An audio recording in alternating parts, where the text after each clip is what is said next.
Our first step will be to remove a small plastic cover located behind the rear view mirror. You can do it with your hands, as you can see. Gently pull it off.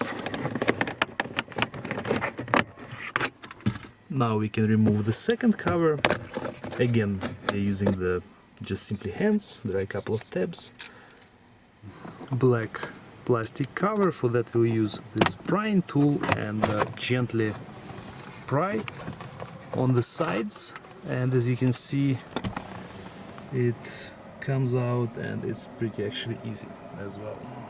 To show you guys again the tabs, this is how they look. There are 4 of them when you remove it. When you pry it, you have to start prying either from the left side here or from the right side right here.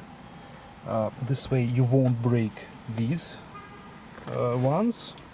And what happens, basically it'll just go like this and then it comes out this way. And I'll also show you guys how the front camera looks like without the cover right here. So if you ever need to replace the front camera, this will be the way to do it. There is also a heating element on the glass in front of the camera.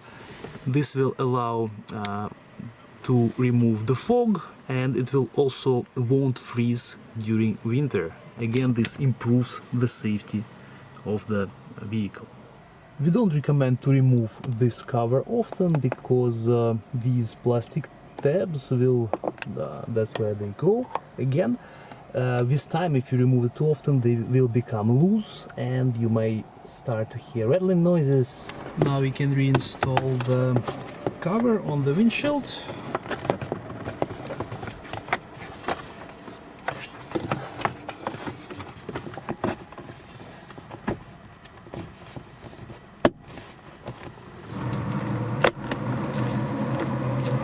And that's it, the front camera is on.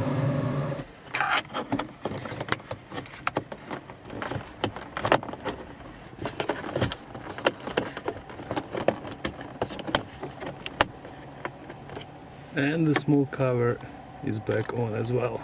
Thank you guys for watching. We'll see you in the next video, and please consider subscribing to our channel.